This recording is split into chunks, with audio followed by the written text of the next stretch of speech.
Hey everybody, welcome to another episode of Stock Talk. My name is Amin Reda. I'm an investment coach here at Sage Investors, and this is episode 44. Today we're going to take a look at one of my most recent investment decisions, buy decisions in terms of stocks, and that was my decision to buy shares, open up a position in Southwest Airlines. And one of the things I want to do with you is just share with you my thought process, and specifically how I leverage the 8 questions that I use when I teach people how to invest and how they can leverage answer. And by answering these 8 questions, you should get a pretty decent idea if you really want to buy the stock, or if you currently hold the stock, whether you probably want to get out of it. So let's get to it. So question one I always ask when I'm looking at a company is, what do they do? What's their value proposition? What are they selling? So in the case of Southwest Airlines, what they're selling, is the obvious: transportation, getting you from point A to B. But it's really they're selling their value proposition. What has established Southwest Airlines as that kind of best of breed, discounted airline company is the whole concept of utility. They view traveling as not an experience, with your nice China dinnerware, your forks and knives and nice food and getting pampered and everything like that. It's really, they view taking a plane trip as no different than taking a bus or taking a taxi. It's to get you from point A to B. And so their whole business model is revolved around just getting you to where you need to go. And that's been their gig, and that's been their gig since birth. So, who do they compete with? At first, they were the only game in town in terms of discounted airlines. But over time, there have been other competitors, and other similar models have emerged. But primarily, as their focus is in the U.S., main competitors are companies like JetBlue, and then your traditional companies like United Airlines, Delta. They have a much more U.S. focus, and they're purely a domestic market.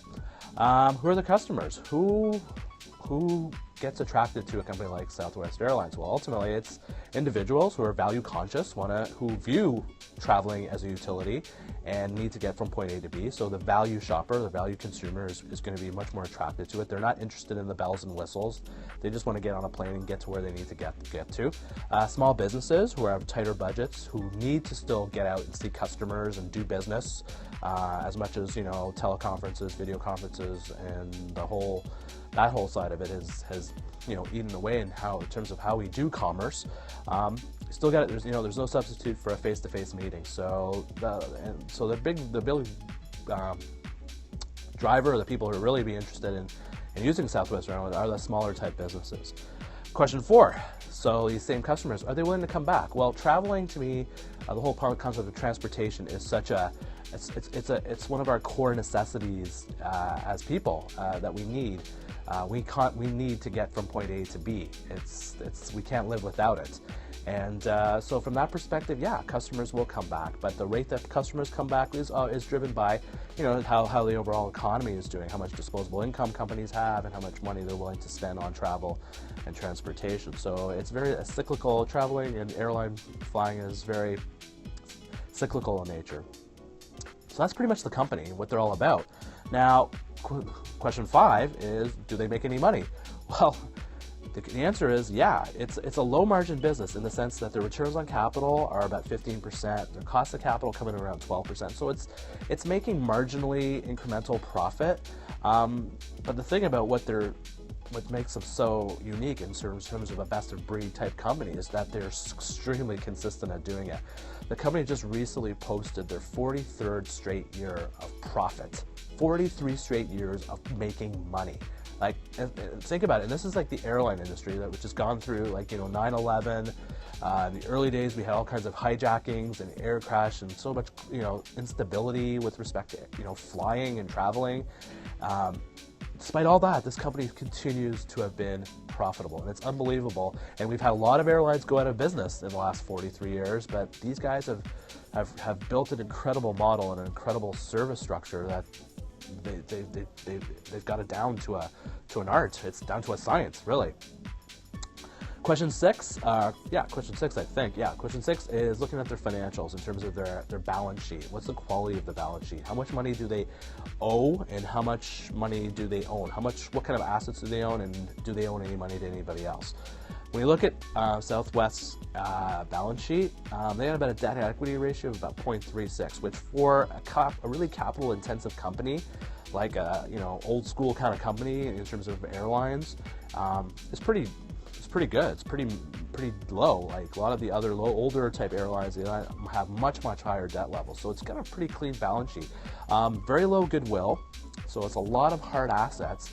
And what's interesting though is their cash on hand. They have enough cash in the bank that they could pay off all their long-term debt right now if they wanted to. And that's a really good sign. And I know Peter Lynch, if you follow Peter Lynch's analysis and his philosophies, he loves companies that have a lot of cash in the bank and are capable, so much cash that they can pay off their short-term and long-term debts. If they had to, if they had a gun pointed to their head, they would do it. Question 7, risks. What are risks? Well, big risk is their dependency on oil. So they're really at the beck and call of what oil prices are doing. Technology, as I talked about, people are, you don't have to travel out to do business anymore. You can do things online. You can do conference calls. You can do webinars. You can do anything online now. So that the propensity and need to travel may be a little bit less. And just the economic sensitivity. If people have more disposable income, they're going to be more prone to travel. So those are the real big risks out there facing a company like Southwest Airlines. And finally, question 8. After answering all these questions, the big question is the stock cheap? So it seems like a really good company. It clearly makes profits. It's best of breed airline. It's considered that top brand with respect to discounting travel. So that's all great, but if the stock is expensive, then it's really not worth buying. Took a look at it, and right now the stock is about fairly priced from a relative valuation perspective. What really drove me to it was the fact about a month ago or late August, the stock went down almost 11% in one day. It reported really kind of it reported numbers that Wall Street analysts basically didn't like, and they kind of slammed the stock royally. And they basically slammed the airline industry, basically saying the airline industry is now looking like it's going to be trending lower in terms of sales and in terms of growth. And so airline stocks, just as a whole, have been out of favor. And from a valuation perspective, I thought after that 11% drop, I thought I'd take a look at it. I've had it always on my list because I've always considered Southwest Airlines to be that best of breed company, one of those quality businesses out there. But I've never really bought it because it's been always expensive. And so I saw that 11% drop, and I saw the fact, this company is still making money. It's making tangible wealth. It's considered the best of breed in terms of the discounted airline space. So I put all these elements together, and those are things I like. And because if it's making money in a supposedly weak market, eventually the pendulum's going to shift the other way, and these guys are going to make even more money when times are good. So I used the opportunity on the pullback to buy some shares. So I opened up a small position, and if it falls further, then I wouldn't hesitate to go out and buy some more.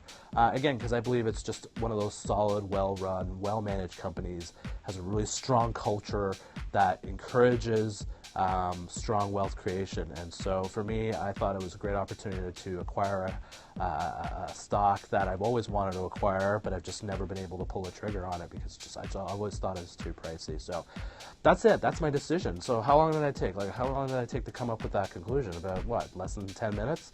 And that's the beauty of the type of work that I do, is I teach people how to be able to formulate a comprehensive, cohesive assessment of a company really fast using basic everyday kind of stuff. And that forms the genesis of the teachings that I do as an investment coach. So wanted to share it with you.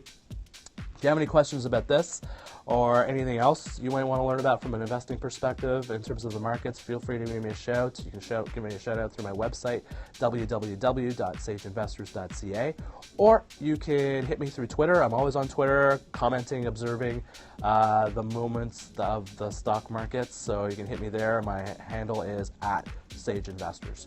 So that's all I got for you today, and thank you for showing up, and Thank you for joining me for another edition of Stock Talk. My name is Amin Reina of Sage Investors, and we'll catch you again another time. Take care. Cheers.